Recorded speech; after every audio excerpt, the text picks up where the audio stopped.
को लाला, वो चलिया नंद को लाला। अरे बोलो क्या मुझे बताया भगवान ने 6 दिन की कथा सुनते सुनते आया ढूंढ में प्राण नहीं आया, ढूंढ में प्राण नहीं आया, हाथ में नहीं उठना है, कमर दूर बाछू है, लगता है प्राण अभी भी नहीं आए तुम में है, तुम्हें नहीं बनाया, मैं तो बना दिया। वो चलिया नंद को लाला, वो चलिया नंद को लाला, हमें तो जो बनिया बनाए गयो रे, हमें तो जो बनिया बनाए गयो रे, हमें तो जो बनिया बनाए गयो रे, हमें तो जो बनिया बनाए गयो रे। आप विराजे श्याम रंग महल में, आप विराजे श्याम रंग महल में, आप विराजे श्याम रंग महल में रे, आप विराजे श्याम रंग महल में, हमें तो जो बढ़िया बताई गया रे, हमें तो जो बढ़िया बताई गया रे। वो चलिया नंद को लाला, वो चलिया नंद को लाला, हमें तो जो बनिया बनाए गयो रे, हमें तो जो बनिया बनाए गयो रे। आप बजाए श्याम बांस की बंसी, आप बजाए श्याम बांस की बंसी, आप बजाए श्याम बांस की बंसी, आप बजाए श्याम बांस की बंसी। हमें क्या कि आप बजाए श्याम बांस की बंसी, आप बजाए श्याम बांस की बंसी, हमें तो जब माला पकड़ाए गयो रे, हमें तो जब माला पकड़ाए गयो रे, हमें तो जब माला पकड़ाए गयो रे, हमें तो जब माला पकड़ाए गयो रे। वो चलिया नंद का लाला, वो चलिया नंद के लाला, हमें तो जो बनिया बनाए गयो रे, हमें तो जो बनिया बनाए गयो रे। आप तो खाए श्याम माखन मिश्री, आप तो खाए श्याम माखन मिश्री, आप तो खाए श्याम माखन मिश्री, आप जो खाए श्याम माखन मिश्री। हमें तो व्रत करना सिखाए गयो रे, हमें तो व्रत करना सिखाए गयो रे, हमें तो व्रत करना सिखाए गयो रे, हमें तो व्रत करना सिखाए गयो रे। वो चलिया नंद को लाला, वो चलिया नंद को लाला, हमें तो जो बनिया बनाए गयो रे, हमें तो जो बनिया बनाए गयो रे, हमें तो जो बनाए गयो रे, हमें तो जो बनिया बनाए गयो रे।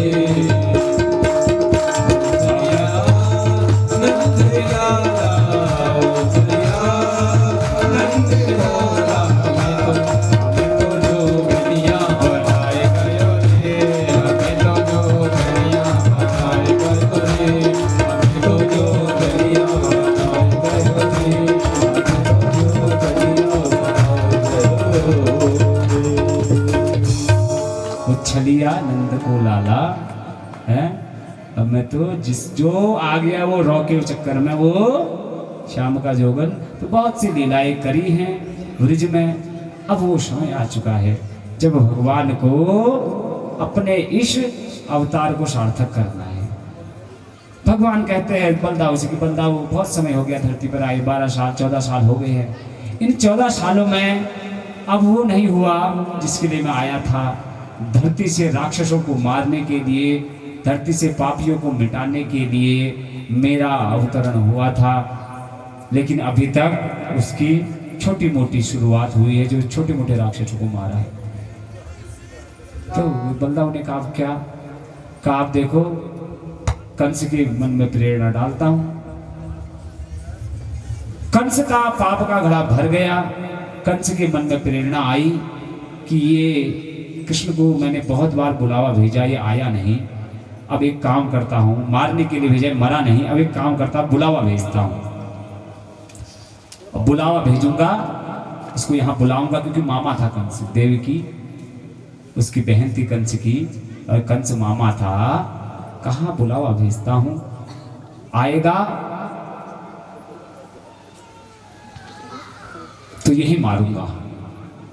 तो कंस ने मेले का आयोजन करवाया, एक बहुत बड़े मेले का एक मेल बड़ा, कौन मेल में बुलून तक मथुरा और यह मारन तक आप भगवान के लिए चाल चली कंस ने। और कंस ने कहा बुलाने के लिए भेजू किसको, क्योंकि अपने राक्षसों को तो मार दे रहा है, अपने राक्षसों को तो वो मार दे रहा है, इनके सामने आएगा नहीं, उसी को भेजता हूँ जिसकी वो सुनता है। और सुनता किसकी है, अक्रूर। एक कंस के पूरे राज्य में केवल ये अक्रूर नाम के ये व्यक्ति थे जो सद्गुणीय सदाचारी थे, बाकी सब राक्षस एक अक्रूर थे, एक संत आदमी थे। कंस के बहुत थे सलाहकार। अक्रूर को बुलाया, कहा अक्रूर तुम्हें वृंदावन जाना है और वहां से मेरे दोनों भांजे कृष्ण और बलराम को लेके आना है। अक्रूर समझ गए कि कंस ने उन्हें क्यों बुलावा भेजा है। अक्रूर ने कहा हे कंस, ये काम मेरे को मत दो, किसी के कंधे पे रख के बंदूक, तुम सोच रहे हो कि अब कंस कृष्ण मेरा कहना मानेगा और मथुरा आएगा और तुम उसे मारोगे, तो ये काम मेरे को मत दो, ये पाप मत कराओ, ये पाप मत कराओ।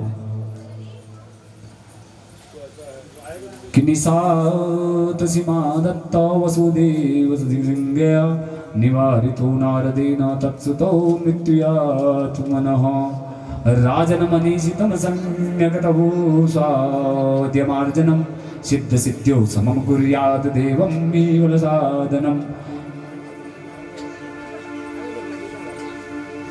ऐसा काम मेरे से मत कराओ। कंस ने कहा नहीं ऐसा कुछ नहीं है, मारना मैं कुछ नहीं चाहता हूं, मारना मैं उसे नहीं चाहता, तू बस पटापटू के ले आ। मैं चाहता हूं कि जो अब तक मैंने उस पाप किए हैं, उसकी बहन उसकी माँ को बंदी बना करके, अन्य अन्य जो भी मेरे से पाप हुए हैं, राक्षस भेज करके जो मैंने किए हैं, उनकी क्षमा मैं कृष्ण से मांगना चाहता हूँ, यज्ञ कराना चाहता हूँ। तुम कृष्ण को ले आ। अक्रूर जी संत आदमी थे, उन्हें लगा सही कह रहा है, कहा ठीक है, अगर तू ऐसा करना चाहता है तो बहुत अच्छी बात है, मैं चाहूंगा। लेकिन मन में शक था, दुष्ट का कोई भरोसा, भला दिन बात करते करते करते करते कब कानता हो गए चट्टा कर दियो। ऐसे लोगों से दूरी बनी, बुरे व्यक्ति से दूरी। अच्छी बातें करते करते भी कब तुम्हारी गर्दन पर हाथ फेर दे कोई बदनौक आदमी को। तो कंस पर शक तो था क्रूर जी को कि ये बुला तो रहा है, लेकिन बुला के ये यज्ञ नहीं करेगा, मार देगा कृष्ण को। जानते नहीं थे वो कि कृष्ण भगवान है। क्रूर जी बड़े भाव से चले हैं, रथ सजाया है, वृंदावन की ओर चले हैं, यमुना को पार के वृंदावन गए हैं। शाम का समय है, भगवान कृष्ण गैया चरा के आ रहे हैं। आज अंतिम दिवस है वृंदावन में भगवान का, उसके बाद 100 साल बाद वृंदावन में भगवान आए थे। आज अंतिम दिवस है कि भगवान वृंदावन में अंतिम बार गाय चरा करके आए हैं। गाय के खुरों की, गाय के जो पाँव के जो खुर खुर कहते हैं, उनकी धूली उड़ रही है। ये समय होता है गोधूली का। हम जब शादी में होता है ना, जब शाम को धूल्यर्घ, धूली अर्घ, धूल्यर्घ कुनी ने, अब तो दिन ब्याह प्रीत विसाज्य पहले से होते थे रात्रि के विवाह। तो ये जो रात्रि के और वो भी संध्या के समय वर नारायण और आचार्य पंडित जी का जो अर्घ दिया जाता था उसे कहते थे धूल्यर्घ, धूली का अर्घ। अर्थात धूली कौन सी, जो गाय के खुरों से उड़ रही हो। ऐसा सुंदर परिवेश बनता है शाम को जब गाय गोरबच उन्हें ना जगो हुए, ठीक संध्या के समय कृष्ण भगवान सारी गायों को लेकर के आ रहे हैं। धूली धूल उड़ रही है, वो है गो धूली, गाय के पांव से उड़ी हुई धूल हुई गो धूली। उसी समय को कहा जाता है धूली अर्घ। उसी समय को, उसी समय दिया हुआ अर्घ वर नारायण और आचार्य को प्राप्त होता है। धूली गोधूली के समय, गोधूली बेला के समय अक्रूर जी आए हैं छुपते छुपाते वृंदावन कि कहीं कोई देखेगा तो क्या जवाब दूंगा। गांव वाले कहीं रास्ते में न मारने लगे, और ये बोलूंगा कि कृष्ण को लेके जा रहा हूं तो इनके जो प्रेमी है, बड़ा सुना है कि बड़े प्रेमी है वृंदावन में, तो कैसे ले जाने देंगे मुझे। धूली अर्घ्य के समय छुपते छुपाते आए हैं गाय की धूल पाले की धूल के पीछे, और जाकर के नंद बाबा के भवन गए हैं और नंद बाबा से सारी बात बताई है कि नंद बाबा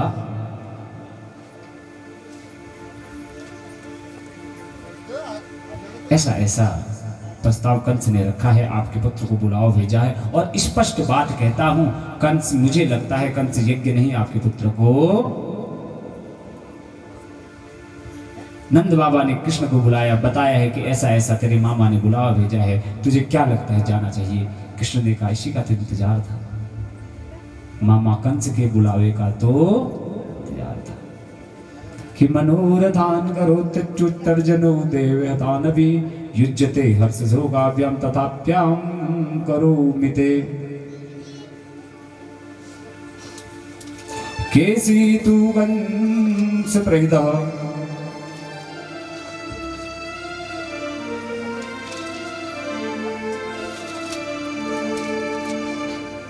कहते हैं कि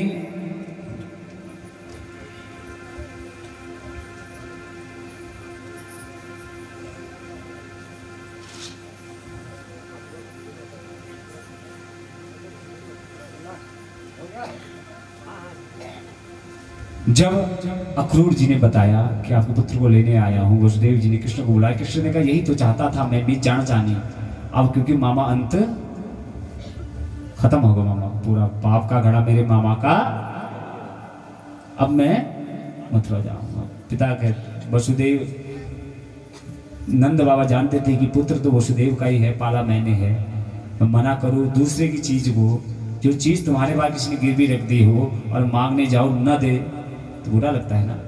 ये वसुदेव जी दे के गए थे डलिया में रख करके, छोटा सा कन्हैया 14 साल का हो गया, अब मांगने आए हैं अक्रूर तो कैसे न भेजे। नंद बाबा बड़े समझदार थे, कहा देना तो पड़ेगा, पुत्र उसका है चाहे कुछ हो। लेकिन ये बात मैया को नहीं बताई, क्योंकि मैया बहुत प्यार करती थी कन्हैया से। कहा जाता है कि यशोदा और कृष्ण यशोदा जैसी मां नहीं और कृष्ण जैसा पुत्र नहीं। अगर माँ और पुत्र का प्रेम कहीं देखना है तो कहाँ देखो, यशोदा और कृष्ण में। यशोदा को बताया ही नहीं कि तेरा लाला कल सुबह लीला देखो, यहाँ से पूरे घर में जब कभी बेटा पहली बार विदेश जाए, पहली बार परदेश जाए, सोचिए जब आप पहली बार अपने घर से कदम उठाया होगा कहीं जाने के लिए, कहीं भी गए हो, अपने माता पिता से पहली बार अलग हुए हो, कैसा घर में माहौल रहा होगा, वो माहौल यहाँ है। माँ को पता नहीं कि कल सुबह होते ही मेरा लाल चला जाएगा, और आएगा भी नहीं, जाएगा ऐसा कि फिर वापस 100 साल बाद लौटेगा।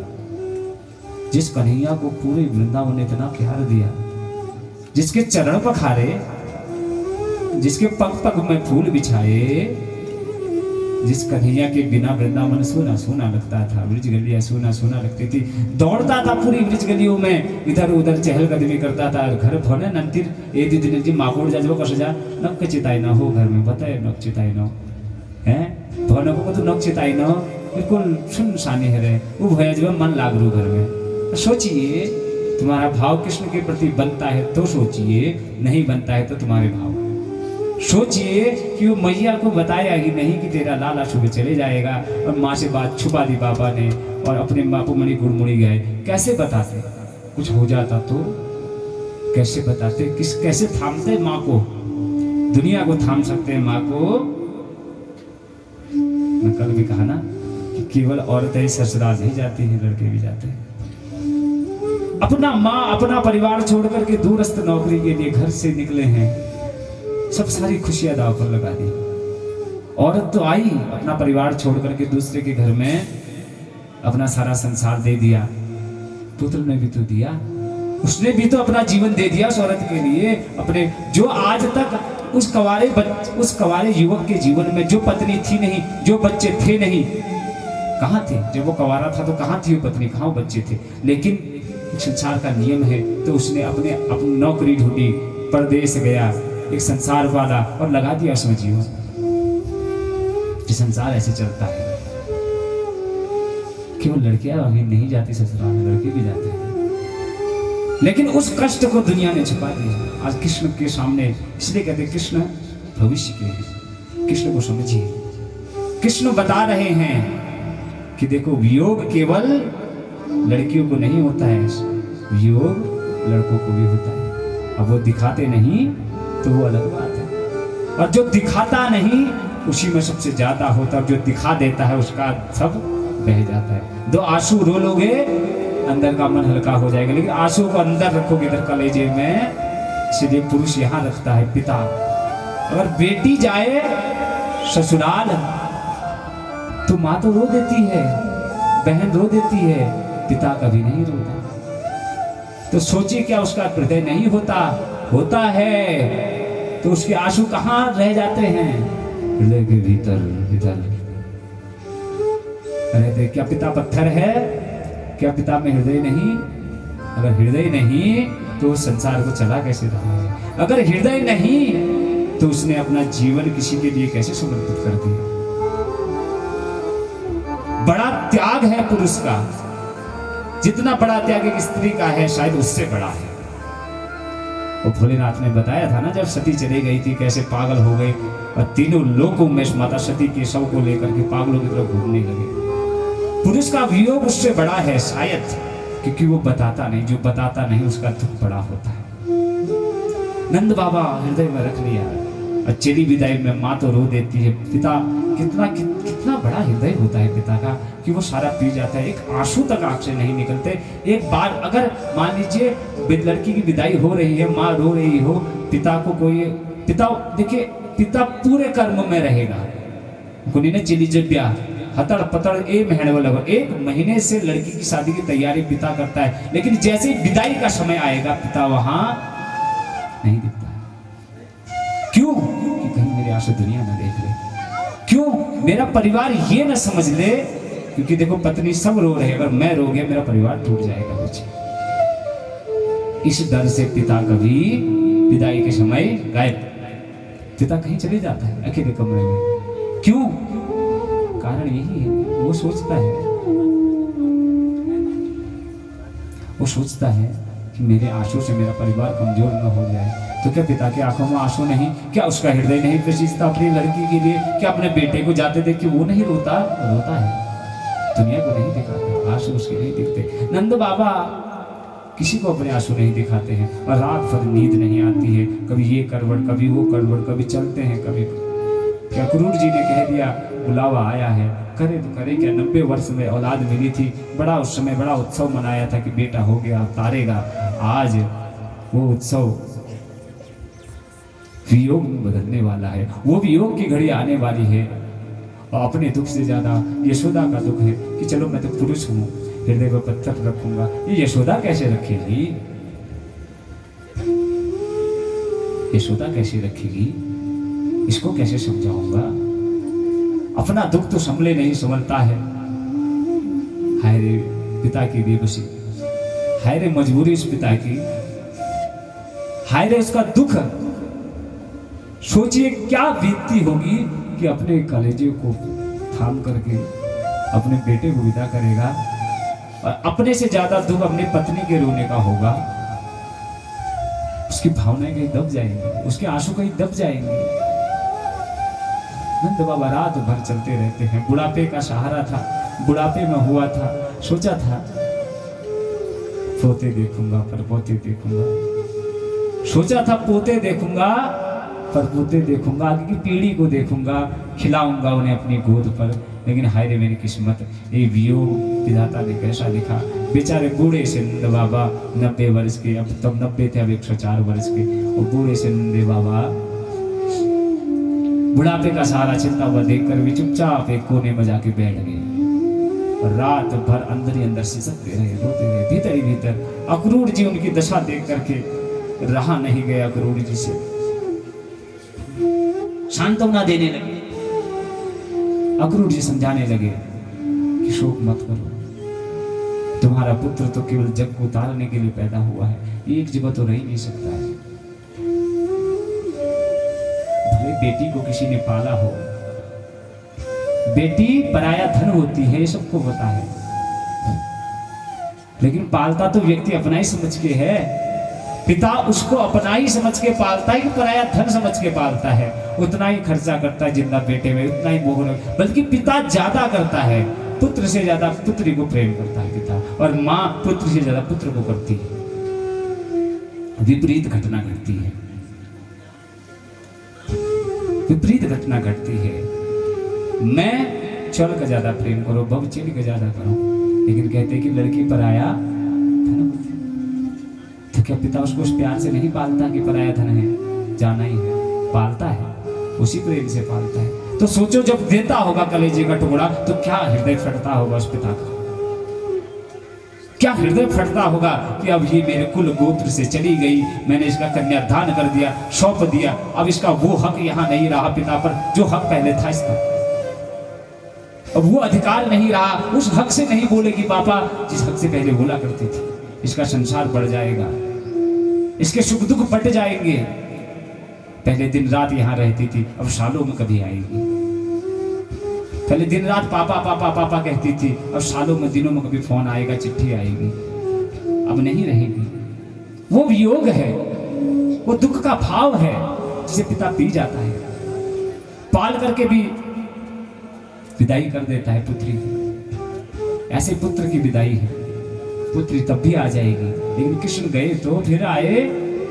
नंद बाबा यही सोच रहे, बूढ़े से नंद बाबा एक कोने में बैठ करके रोए जा रहे हैं। अक्रूर से वो दशा देखी नहीं गई कि नंद बाबा क्यों रोते हो। कहते क्या करूं अक्रूर, एक बुढ़ापे का सहारा मिला था, अब किसके सहारे जीऊंगा, किसके लिए जीऊंगा। 90 साल में संतान मिली और संतान भी कल छोड़ के चले जाओ। संतान भी कोई ऐसी वैसी कंस जैसी दुर्योधन सी होती तो मानते, पुत्र भी कितना पुत्र था जिसे सारा जग प्यार करता है, सारी दुनिया। पुत्र देखो कुपुत्र होता है वो भी प्यारा होता है, लेकिन पुत्र अगर अच्छा हो जाए, पुत्र अगर सद्गुणी हो जाए, प्यारा हो जाए, कितना मोह होता है पुत्र में। लेकिन ये पुत्र जा रहा है, कभी नौकरी करने भी जाता है तो हमारे आंखों में आंसू आ जाते हैं कि पता नहीं कब जाएगा, कहाँ रहेगा, क्या खाएगा। माँ तो यही पूछती रहेगी कैसे खाएगा, कैसे रहेगा, परदेशियों के बीच में है, परदेश में कैसे रहेगा।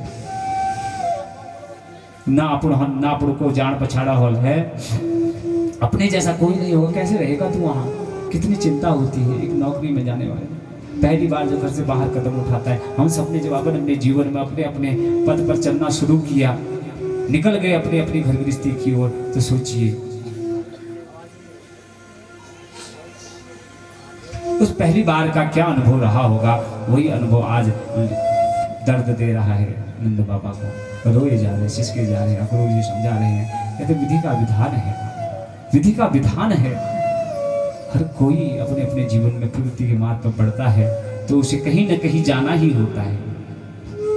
कोई संसार से जाता है, कोई संसार में जाता है, कोई संसार खो जाता है, ये आना जाना लगा रहता है। लेकिन ज्ञान की बात है समझ में, जब भाव प्रबल हो, जब भाव प्रबल हो, जब आखन में आसन धार बहो, तब क्या करके समझो।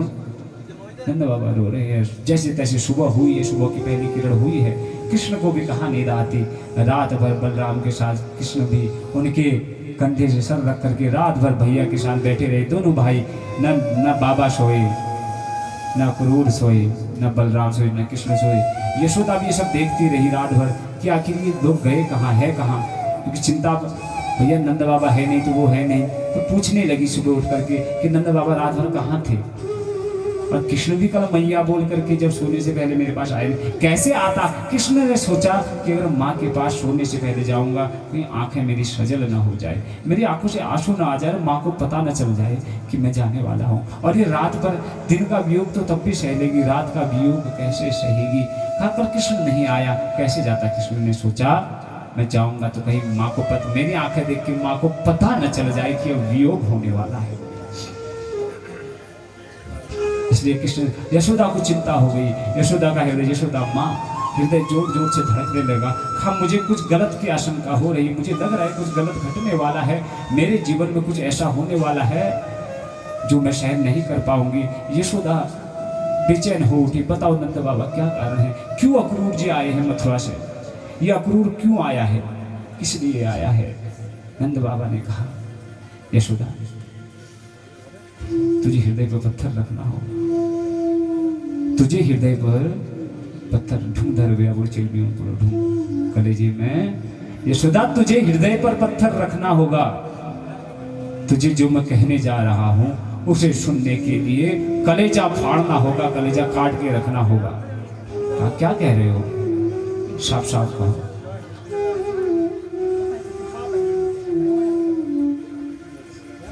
का साफ साफ कहो क्या कह रहे हो। का सुनिए यशोदा मैं तुझसे एक बात बताना चाहता हूं।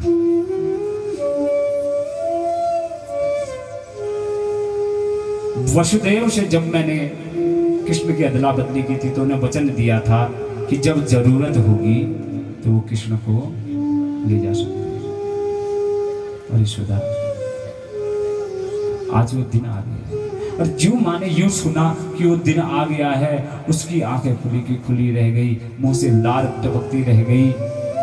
क्या बात करते हो आप, क्या बात करते हो, कृष्ण को देने का दिन आ गया। आप बुढ़ापे में कहीं सटिया तो नहीं गए, ये बुढ़ापे का असर लगता है मुझे, कोई स्वप्न देखा होगा भयंकर, या अक्रूर ने कुछ तो नहीं कहा। क्या बात करते हो, मुझे विश्वास नहीं होता कि हमें कृष्ण देना होगा। कहा नहीं कृष्ण देना होगा, कृष्ण देना होगा। यकीन ही नहीं हुआ यशोदा को, बार बार कहती रही छूट है छूट है। कृष्ण पीछे से हमें तो जब माला पकड़ाए गयो रे, हमें तो जब माला पकड़ाए गयो रे, हमें तो जब माला पकड़ाए गयो रे, हमें तो जब माला पकड़ाए गयो रे। वो चलिया नंद का लाला, वो चलिया नंद के लाला, हमें तो जो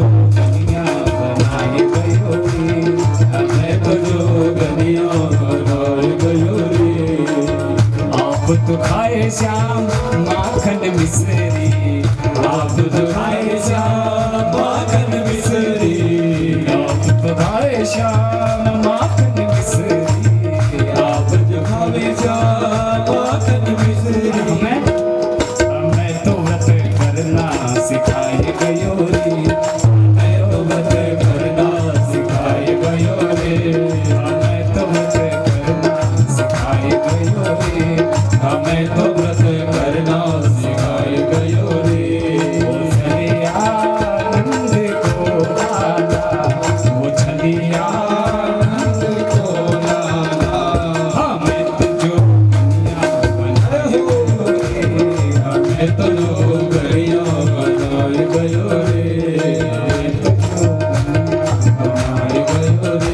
हमें तो जो कन्या बनाए गयो रे, हमें तो जो बनाए गयो रे, हमें तो जो कन्या बनाए गयो रे। छलिया नंद को लाला है, अब मैं तो जिस जो आ गया वो रॉ के चक्कर में, वो श्याम का जोगन तो बहुत सी लीलाएं करी हैं ब्रिज में। अब वो समय आ चुका है जब भगवान को अपने इस अवतार को सार्थक करना है। भगवान कहते हैं बलदाऊ से कि बलदाऊ बहुत समय हो गया धरती पर आए, 12 साल 14 साल हो गए हैं। इन 14 सालों में अब वो नहीं हुआ जिसके लिए मैं आया था। धरती से राक्षसों को मारने के लिए, धरती से पापियों को मिटाने के लिए मेरा अवतरण हुआ था, लेकिन अभी तक उसकी छोटी मोटी शुरुआत हुई है, जो छोटे मोटे राक्षसों को मारा है। तो बलदाऊ ने कहा क्या, कहा आप देखो कंस के मन में प्रेरणा डालता हूं। कंस का पाप का घड़ा भर गया, कंस के मन में प्रेरणा आई कि ये कृष्ण को मैंने बहुत बार बुलावा भेजा, ये आया नहीं, अब एक काम करता हूँ, मारने के लिए भेजा, मरा नहीं, अब एक काम करता, बुलावा भेजता हूँ। अब बुलावा भेजूंगा, इसको यहाँ बुलाऊंगा, क्योंकि मामा था कंस, देव की उसकी बहन थी कंस की, और कंस मामा था। कहाँ बुलावा भेजता हूँ, आएगा तो यही मारूंगा। तो कंस ने एक मेले का आयोजन करवाया, एक बहुत बड़े मेले का एक मेल बड़ा, कौन मेल में बुलून तक मथुरा, और यह मारन तक आता। भगवान के लिए चाल चली कंस ने, और कंस ने कहा बुलाने के लिए भेजू किसको, क्योंकि अपने राक्षसों को तो मार दे रहा है, अपने राक्षसों को तो वो मार दे रहा है, इनके सामने आएगा नहीं, उसी को भेजता हूँ जिसकी वो सुनता है। और सुनता किसकी है, अक्रूर। एक कंस के पूरे राज्य में केवल ये अक्रूर नाम के ये व्यक्ति थे जो सद्गुणी सदाचारी थे, बाकी सब राक्षस एक अक्रूर थे, एक संत आदमी थे। कंस के बहुत थे सलाहकार, अक्रूर को बुलाया, कहा अक्रूर तुम्हें वृंदावन जाना है और वहां से मेरे दोनों भांजे कृष्ण और बलराम को लेके आना है। अक्रूर समझ गए कि कंस ने उन्हें क्यों बुलावा भेजा है। अक्रूर ने कहा हे कंस, ये काम मेरे को मत दो, किसी के कंधे पे रख के बंदूक, तुम सोच रहे हो कि अब कंस कृष्ण मेरा कहना मानेगा और मथुरा आएगा और तुम उसे मारोगे, तो ये काम मेरे को मत दो, ये पाप मत कराओ, ये पाप मत कराओ।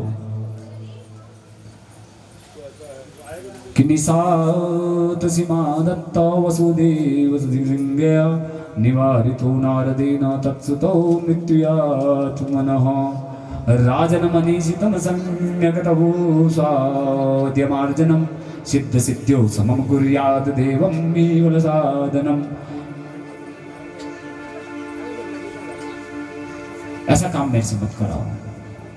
कंस ने कहा नहीं नहीं ऐसा कुछ नहीं है, मारना मैं कुछ नहीं चाहता हूं, मारना मैं उसे नहीं चाहता, तू बस पटापटू के ले आ। मैं चाहता हूं कि जो अब तक मैंने उस पाप किए हैं, उसकी बहन उसकी माँ को बंदी बना करके, अन्य अन्य जो भी मेरे से पाप हुए हैं, राक्षस भेज करके जो मैंने किए हैं, उनकी क्षमा मैं कृष्ण से मांगना चाहता हूँ, यज्ञ कराना चाहता हूँ। तो कृष्ण को ले आ। अक्रूर जी संत आदमी थे, उन्हें लगा सही कह रहा है, कहा ठीक है, अगर तू ऐसा करना चाहता है तो बहुत अच्छी बात है, मैं चाहूंगा। लेकिन मन में शक था, दुष्ट का कोई भरोसा, भला दिन बात करते करते करते करते कब कानता हो गए चट्टा कर दियो, ऐसे लोगों से दूरी बनी, बुरे व्यक्ति से दूरी। अच्छी बातें करते करते भी कब तुम्हारी गर्दन पर हाथ फेर दे कोई बदनौक आदमी को। तो कंस पर शक तो था क्रूर जी को कि ये बुला तो रहा है, लेकिन बुला के ये यज्ञ नहीं करेगा, मार देगा कृष्ण को। और जानते नहीं थे वो कि कृष्ण भगवान है। क्रूर जी बड़े भाव से चले हैं, रथ सजाया है, वृंदावन की ओर चले हैं, यमुना को पार के वृंदावन गए हैं। शाम का समय है,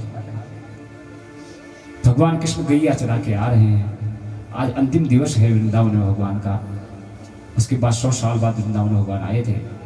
आज अंतिम दिवस है कि भगवान वृंदावन में अंतिम बार गाय चरा करके आए हैं। गाय के खुरों की, गाय के जो पाँव के जो खुर खुर कहते हैं, उनकी धूली उड़ रही है। ये समय होता है गोधूली का। हम जब शादी में होता है ना, जब शाम को धूल्यर्घ, धूली अर्घ, धूल्यर्घ कुनी ने, अब तो दिन ब्याहन प्रीत विसाज्य पहले से होते थे रात्रि के विवाह। तो ये जो रात्रि के और वो भी संध्या के समय वर नारायण और आचार्य पंडित जी का जो अर्घ दिया जाता था उसे कहते थे धूल्यर्घ, धूली का अर्घ। अर्थात धूली कौन सी, जो गाय के खुरों से उड़ रही हो। ऐसा सुंदर परिवेश बनता है शाम को जब गाय गोरबच उन्हें ना जगह हुए, ठीक संध्या के समय कृष्ण भगवान सारी गायों को लेकर के आ रहे हैं। धूली धूल उड़ रही है, वो है गो धूली, गाय के पांव से उड़ी हुई धूल हुई गो धूली। उसी समय को कहा जाता है धूली अर्घ। उसी समय को, उसी समय दिया हुआ अर्घ वर नारायण और आचार्य को प्राप्त होता है। उस धूली गोधूली के समय, गोधूली बेला के समय अक्रूर जी आए हैं छुपते छुपाते वृंदावन कि कहीं कोई देखेगा तो क्या जवाब दूंगा। गांव वाले कहीं रास्ते में न मारने लगे। और ये बोलूंगा कि कृष्ण को लेके जा रहा हूं तो इनके जो प्रेमी है, बड़ा सुना है कि बड़े प्रेमी है वृंदावन में, तो कैसे ले जाने देंगे मुझे। धूली अर्घ्य के समय छुपते छुपाते आए हैं, गाय की धूल पारे की धूल के पीछे, और जाकर के नंद बाबा के भवन गए हैं और नंद बाबा से सारी बात बताई है कि नंद बाबा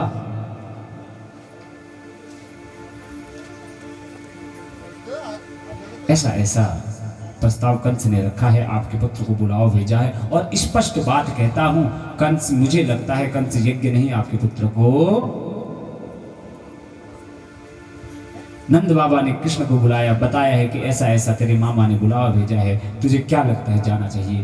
कृष्ण ने कहा इसी का तो इंतजार था, मामा कंस के बुलावे का तो इंतजार था कि मनोरथान करो तर्जनो देवतानवि युज्यते हर्ष शोकाभ्याम तथाप्याम करो मिते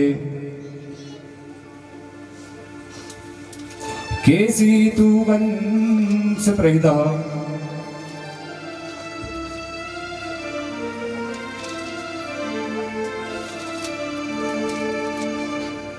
कहते हैं कि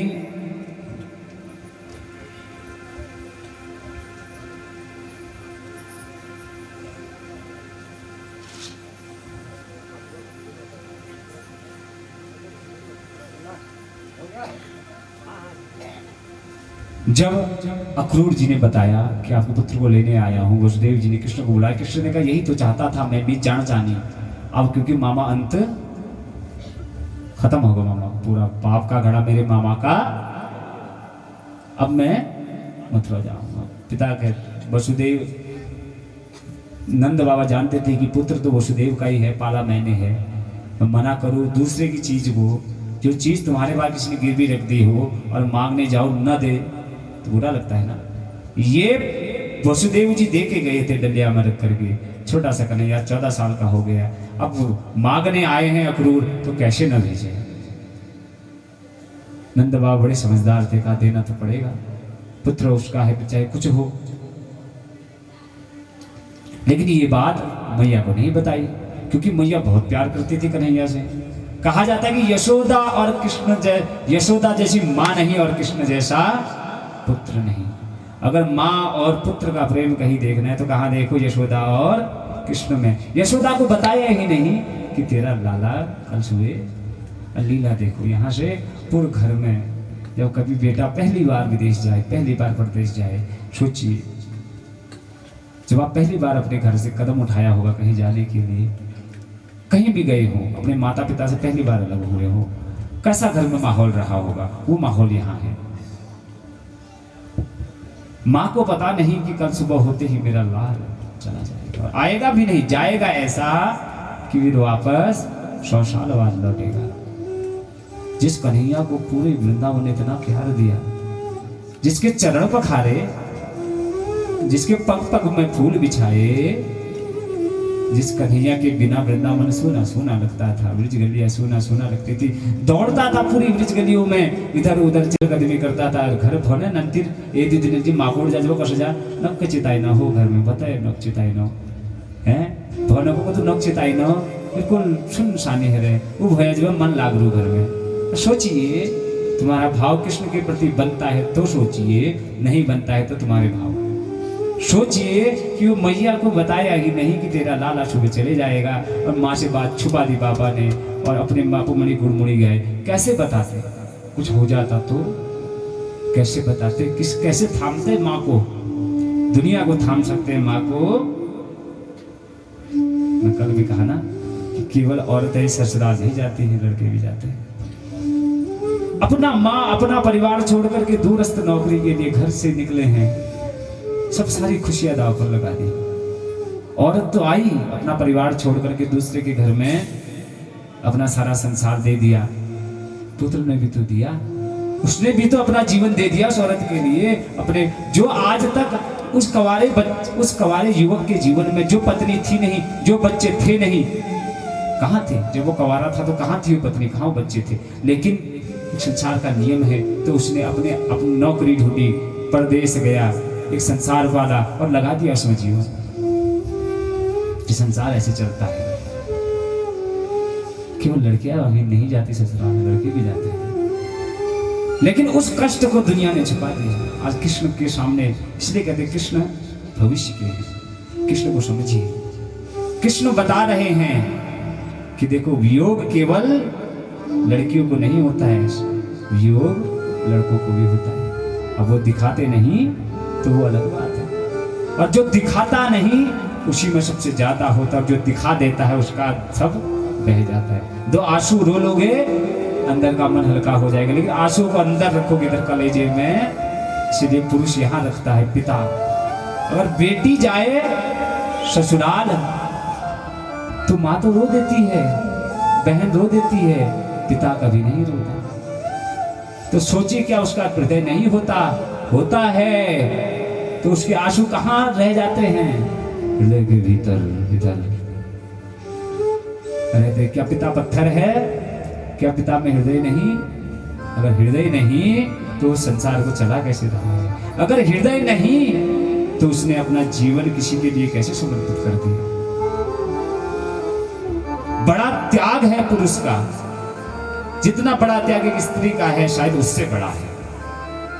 वो भोलेनाथ ने बताया था ना, जब सती चली गई थी कैसे पागल हो गई और तीनों लोगों में माता सती के शव को लेकर के पागलों की तरफ घूमने लगे।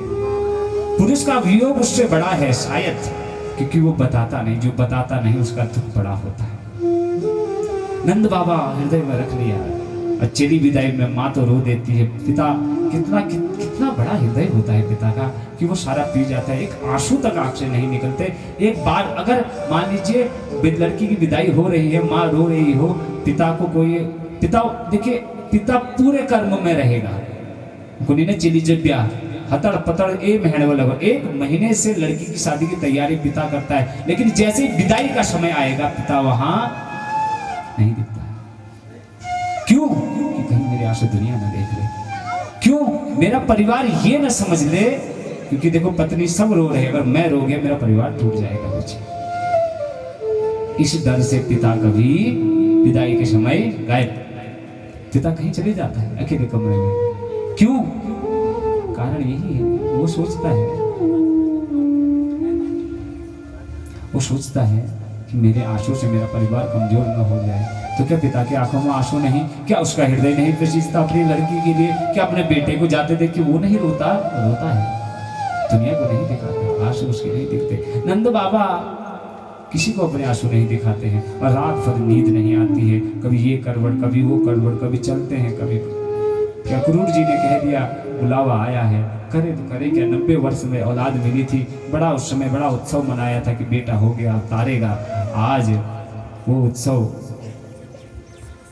वियोग में बदलने वाला है। वो वियोग की घड़ी आने वाली है, और अपने दुख से ज्यादा यशोदा का दुख है कि चलो मैं तो पुरुष हूँ, हृदय पर पत्थर रखूंगा। ये यशोदा कैसे रखेगी?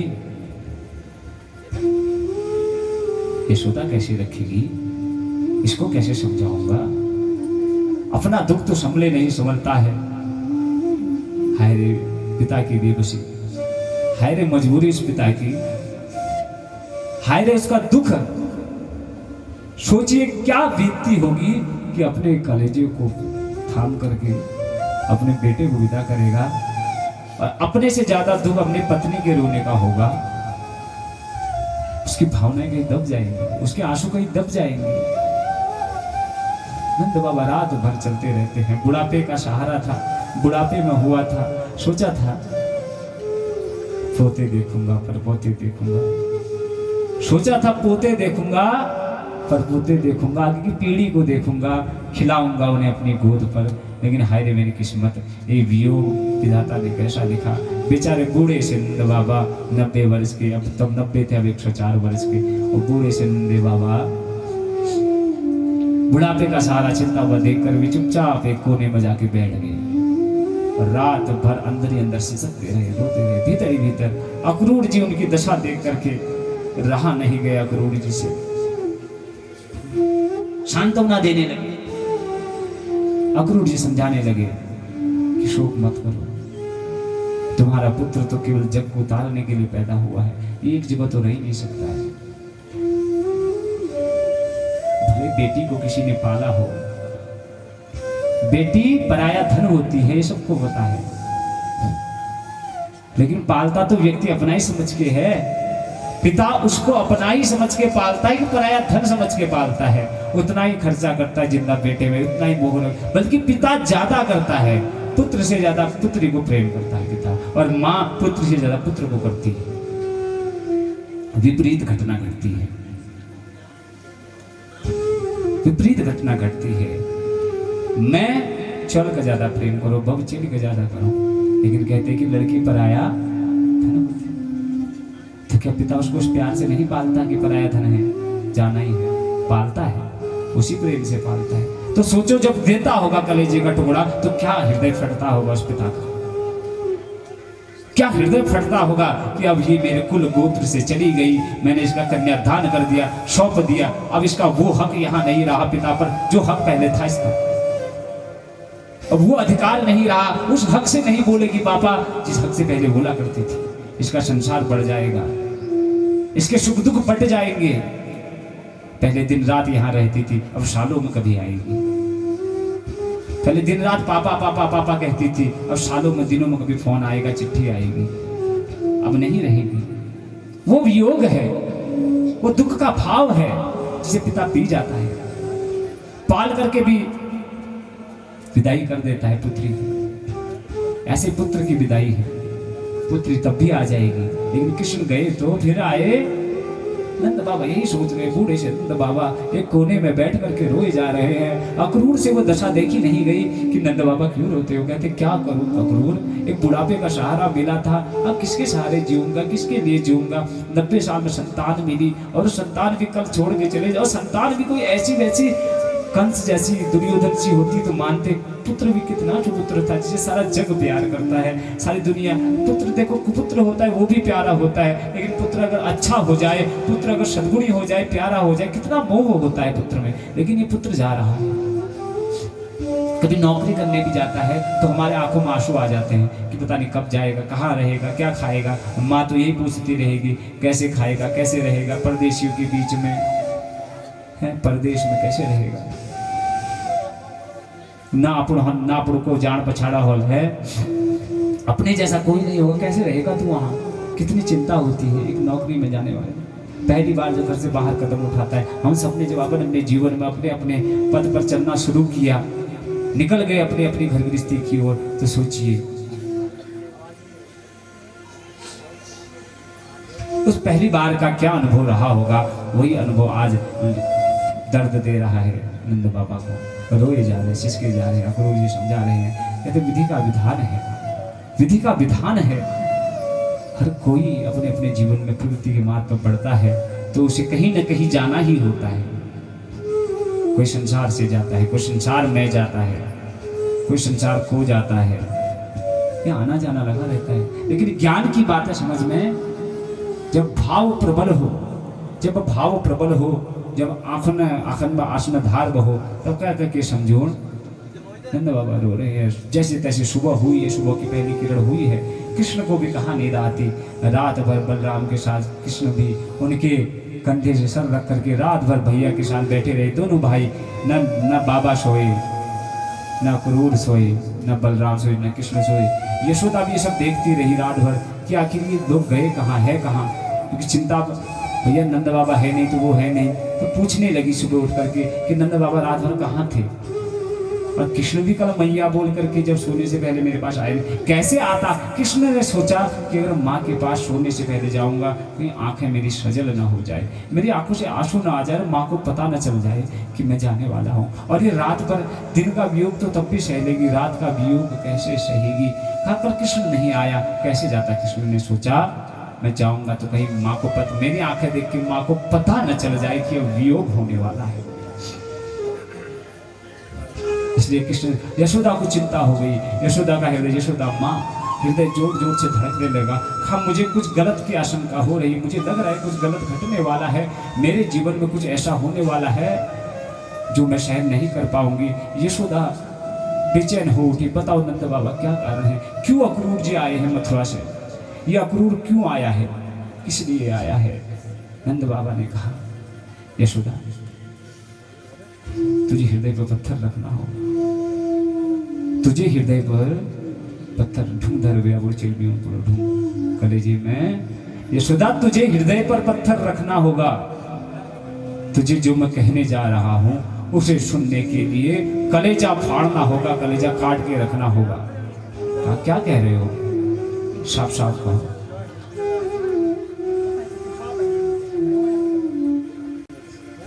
का साफ साफ कहो, क्या कह रहे हो? कहा सुन यशोदा, मैं तुझसे एक बात बताना चाहता हूं।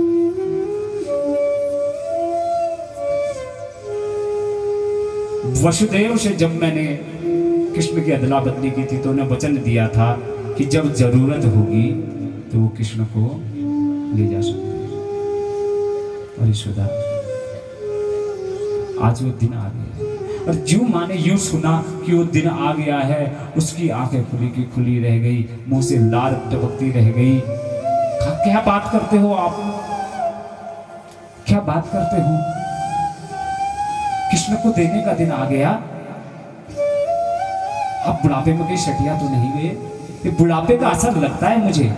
कोई स्वप्न देखा होगा भयंकर, या अक्रूर ने कुछ तो नहीं कहा? क्या बात करते हो? मुझे विश्वास नहीं होता कि हमें कृष्ण देना होगा।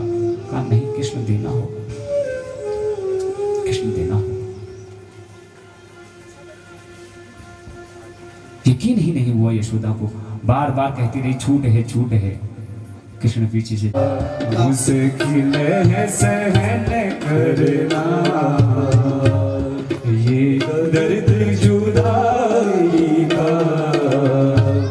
मुझे कुछ तो बता प्यारे, मुझे कुछ तो बता प्यारे, कारण रुसवाई का, रुसवाई का।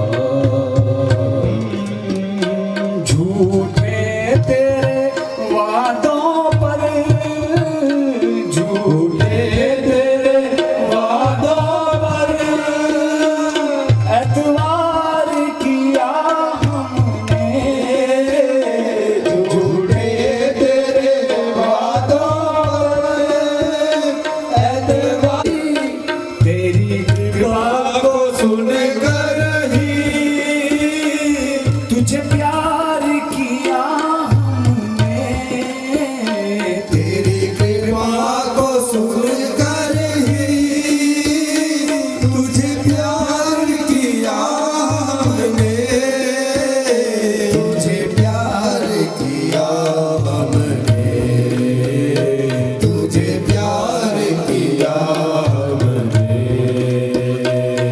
क्या यही सिला मिलता, क्या यही सिला मिलता है प्रीत लगाई का, है प्रीत लगाई का। मुझे कुछ तो बता प्यारे, रुसवाई का, मुझे कुछ तो बता प्यारे, कारण रुसवाई का, कारण रुसवाई का, कारण रुसवाई का।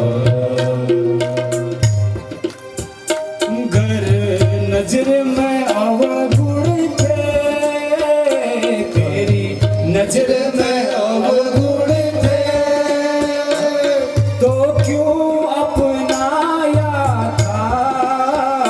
गर नजर में अवगुण थे, तो निभ सकता ये प्रेम न निभ सकता।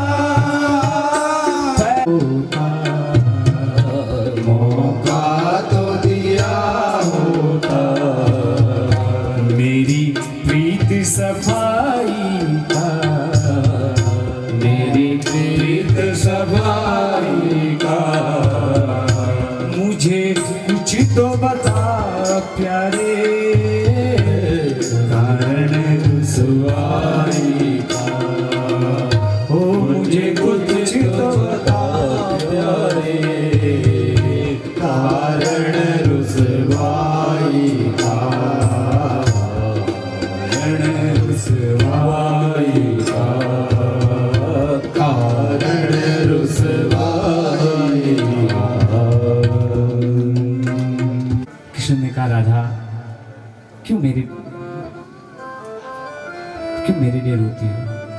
तुम्हें तो कई दिलासा देने के लिए हम कहते हैं ना, तुम्हें तो कई मिल जाएंगे, तुझे तो कई राजकुमार मिल जाएंगे, तो राधा है परम सुंदर। अब मैं तो ये देख, आज इधर तो कल उधर, मेरा क्या है। राधा माता कहती है कि तुम सा कोई मिलता तो, तुम सा कोई मिलता तो हम ढूंढ लिए होते, तुम सा कोई मिलता तो हम ढूंढ लिए होते, क्यों प्यार तुझे करते, क्यों प्यार तुझे करते, क्यों तेरे लिए रोते, क्यों प्यार तुझे करते, क्यों तेरे लिए रोते, क्यों तेरे लिए रोते, क्यों तेरे लिए रोते,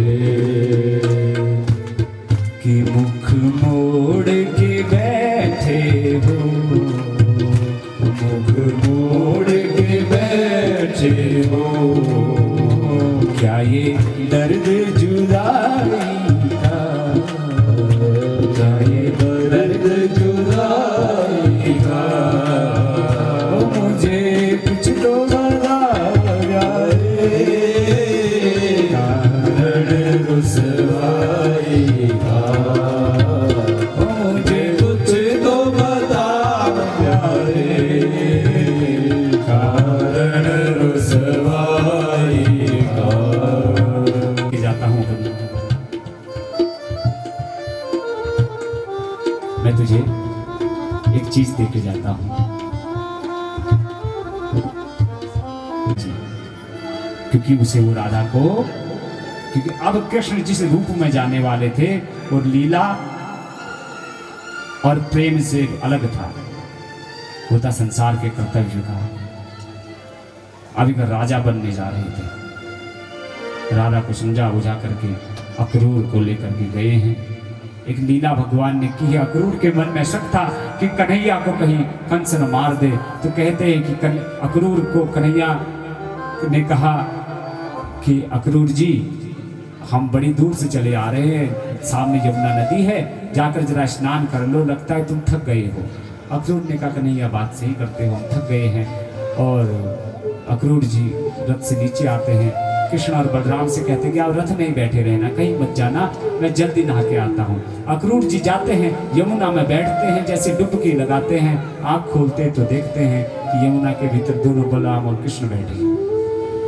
यमुना के जल में, जहाँ नीचे पानी में बलराम और कृष्ण दोनों बैठे हैं।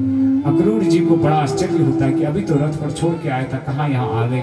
उठते हैं, रथ में देखते हैं, रथ में भी कृष्ण और बलराम। वह कृष्ण बलराम की। अक्रूर जी समझ गए कि ये कृष्ण और जो बलराम हैं, क्योंकि बार बार 2-3 बार डुबकी मारते हैं, 2-3 बार यही नज़ारा देखने को मिलता है, तो अक्रूर जी समझ गए कि ये कृष्ण कोई मायावी है, ये कोई सामान्य नहीं है, ये कंस क्या, यही वो 8वां गर्भ है। क्योंकि सबको पता था, सारे नगर को पता था कि 8वां गर्भ अब उनका वध करने वाला है, कहाँ यही वो वध करेगा। और कहते हैं फिर ला रहे थे, खुशी खुशी ला रहे, क्योंकि पता है कि कृष्ण कोई सामान्य व्यक्ति नहीं है, भगवान ने उनका भ्रम मिटा दिया।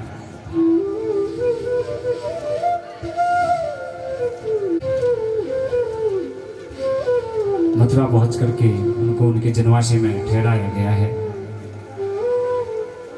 आज मथुरा को देखा जाए, मथुरा की शोभा देखी जाए। भगवान कृष्ण मथुरा देखने चले हैं।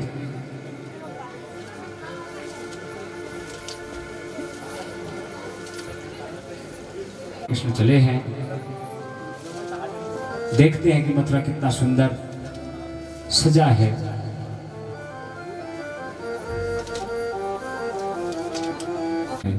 मणिमाणिक की जड़े हुए हैं, सुंदर पताकाएं लगी है, रंगोलियां बनी है, बड़ा दिव्य आनंद है, माहौल है किसका, मेले का। मेला होने वाला है कल के दिन, और एक यज्ञ होने वाला है। कृष्ण चलते जाते हैं, रास्ते में उन्हें एक बूढ़ी सी औरत, ऐसी लट्ठी लेकर के एक औरत है, वो जवान लेकिन अपनी कृष काया जो उसका शरीर रुग्ण हो गया था, रोगी शरीर के कारण बूढ़ी दिखाई दे रही है। उसके हाथ में एक चंदन की कटोरी है। भगवान कृष्ण रोकते कहते हैं, अरे मैया, तेरे हाथ में जो चंदन है ना, इससे बड़ी खुशबू आ रही है। हाँ, हम कहते हैं ना, कुपजा को तारा श्याम हमको भी तारो, ये कुपजा थी। कृष्ण का मुख जैसे वो देखती है, देखते हैं, और जो उसका कुबड़ होता है एक धक्का मारते हैं और उसकी डोरी को जो उठाते हैं, चट करके उसका कुबड़ चढ़कता है, डोरी चढ़कती है, और वो जो अब तक कुबड़ा थी, कुबजा यूं लट्ठी लेके चली, उसका कुबड़ टूट जाता है और वे खड़ी हो जाती है बिल्कुल तब तन की, और सुंदर युवती के रूप में भगवान उसके सर पर हाथ रखते हैं। वो एक बूढ़ी सी दिखने, क्योंकि इनको तो भगवान ने चुटकी में मारा, लेकिन भगवान आए किसके लिए थे? कुब्जा के लिए आए थे, गोपियों के लिए आए थे। इनकी कथा ज्यादा सुननी चाहिए। भगवान किसके लिए आए थे? सबरी के लिए आए थे, उसकी नवदा भक्ति सुननी चाहिए।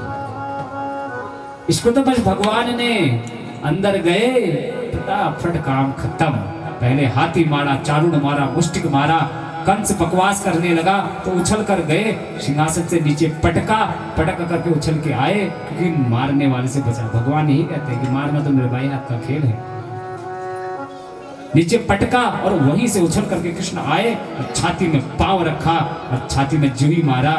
अब कंस के प्राण पखेरु उड़ने ही वाले थे। कंस को पता चला कि अब मेरा अंत निकट है, तो कहा, अरे तू तो मेरा भांजा है रे, क्यों मेरी छाती पर मार रहा है? कहता है, अरे मामा, तूने तो मामा नाम को कलंकित कर दिया। भविष्य में भी लोग मामा को कंस मामा ही कहेंगे, तो तेरे जैसे मामा को अगर जिंदा रखूंगा तो न जाने धरती पर कैसे कैसे नए उदाहरण पैदा हो जाएंगे, क्या क्या लोग बातें बनाने लगेंगे, और तेरे को मेरे ही हाथों मरना है। तो कंस कहता है कि तू है कौन है?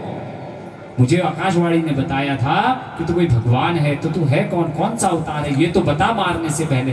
तब भगवान कंस को अपना चतुर्भुज रूप दिखाते हैं, उसकी छाती पर पांव रख के चतुर्भुज रूप दिखाते हैं। कंस जो चतुर्भुज रूप देखता है, जो चतुर्भुज रूप देख ले, उसकी मुक्ति तत्क्षण कंस का वो आत्मा जाकर के परमात्मा में सम्माहित होती है, और वहीं पर कंस का अंत केवल एक प्रहार से हो जाता है। ज्यादा भगवान को ज्यादा नहीं करना पड़ेगा, एक प्रहार।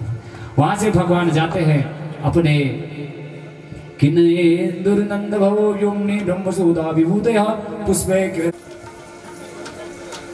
कीयनाग शान्तं भूतानां कृतवान् द्रोहमूलगणम् ओम देना मोदसाम्नि तो पुत्रदो कुलवेते क्षमा।